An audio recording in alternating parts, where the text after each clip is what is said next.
여러분 안녕하십니까? MBC 뉴스데스크 계속해서 대전, 세종, 충남 소식 전해드립니다. 대전에서 13번째 코로나19 사망자가 세종과 충남에서는 19명의 확진자가 나왔습니다. 대전의 13번째 사망자는 908번째 확진자인 80대로 지난 7일 코로나19 확진 판정 뒤 입원 치료를 받다가 숨졌으며 고혈압 등 기저질환을 앓고 있었습니다. 충남 서천의 한 종교 소모임에서 비롯된 N차 감염으로 서천과 보령에서 7명이 확진됐고 세종과 공주, 천안, 금산 등에서 기존 확진자와 접촉했거나 감염 경로가 불분명한 확진자 12명이 추가됐습니다.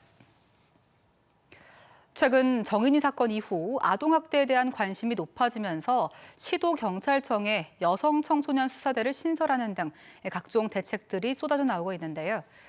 학대 예방 경찰관 1명이 아이들 수만 명을 담당하는 등 기존 제도조차 제대로 작동이 안 되는 상황에서 전담팀만 늘리는 것으로는 근본 대책이 안 된다는 비판이 커지고 있습니다. 윤웅성 기자가 보도합니다. 올해로 6년째 학대 예방 경찰관 업무를 담당해온 이주영 경사. 대전에서 학대 예방 경찰관이 발족한 이후 아동학대 업무를 계속 이어온 경찰은 이 경사가 유일합니다. 아동학대가 민감하고 다루기 어려운 분야인 만큼 장기 근무를 통해 전문성을 쌓아야 하지만 충분한 예산 지원과 인력 충원이 이루어지지 않다 보니 장기 근무는커녕 일선 경찰들 사이에서는 기피하는 경향까지 있습니다. 지속적으로 업무량이 증가하고 있어 장기 근무를 통한 전문성 향상이나 현장 경험을 쌓을 기회가 줄어들고 있습니다.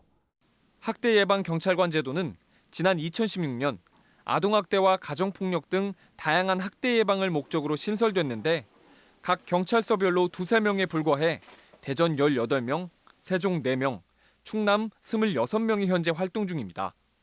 대전과 충남의 경우 학대 예방 경찰관 1명당 담당할 아동이 14,000명이 넘고 세종은 2만 명이 넘습니다.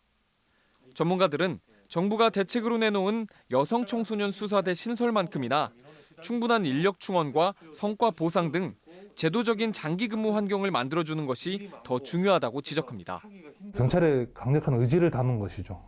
우리 이렇게 하겠다는 의지를 보여준 것까지는 좋은데 이 업무를 조금 더 현실화시켜서 장기적으로 전문성 있게 근무하기 위한 제도와 환경을 조성해 주는 것이 맞다고 봅니다.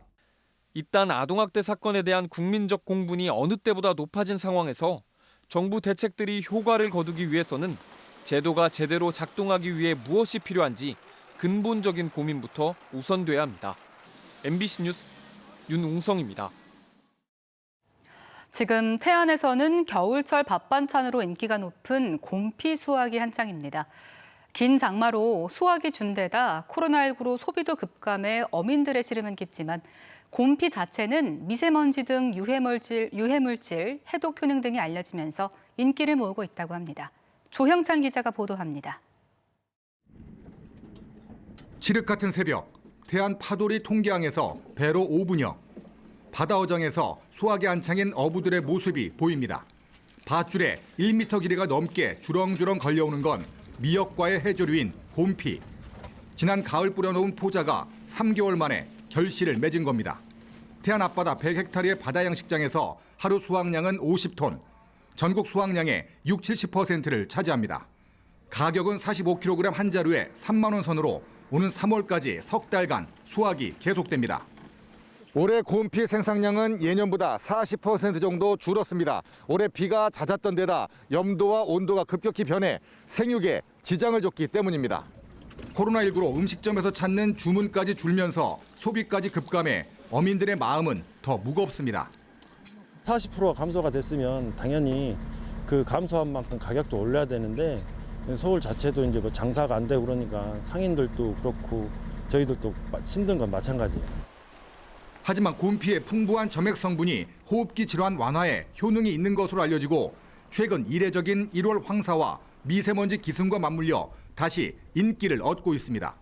쫄깃하고 오독오독 씹히는 식감에다 새콤한 맛에 밥 반찬으로 유명한데 최근 고기와 잘 어울리는 장아찌도 개발돼 택배 주문이 늘고 있습니다. 호흡기 속 미세먼지 배출을 도와주는 알긴산이 풍부해서 많이 드시면 좋을 것 같아요. 한겨울 바다 향기도 즐기고 건강도 챙길 수 있는 태안 곰피가 제철을 맞아 미식가들을 유혹하고 있습니다. MBC 뉴스 조형찬입니다. 천안의 한 산란계 농장에서 고병원성 조류인플루엔자 의심 신고가 접수됐습니다.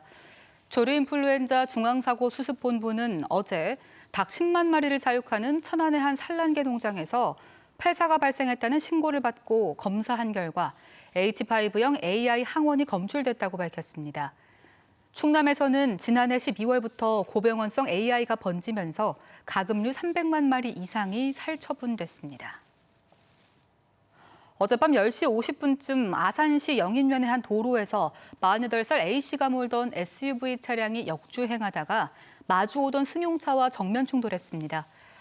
사고 직후 승용차를 뒤따르던 차량 2대까지 잇따라 부딪히면서 A씨를 비롯한 4명이 중경상을 입고 병원으로 옮겨졌습니다. 경찰은 A씨의 혈중 알코올 농도가 면허 취소 수준으로 확인됐다며 만취 상태에서 1km가량 역주행하다가 사고를 낸 것으로 보고 A씨를 입건해 조사하고 있습니다. 내일 오전 7시 10분 대전 MBC 시사토크쇼 노정열의 시시각각에서는 대전의료원 공공의료의 초석이 되려면을 방송합니다. 코로나19 국내 발생 1년은 민간의료에 의존했던 우리 사회에 공공의료에 대한 인식을 끌어올리는 계기가 됐습니다.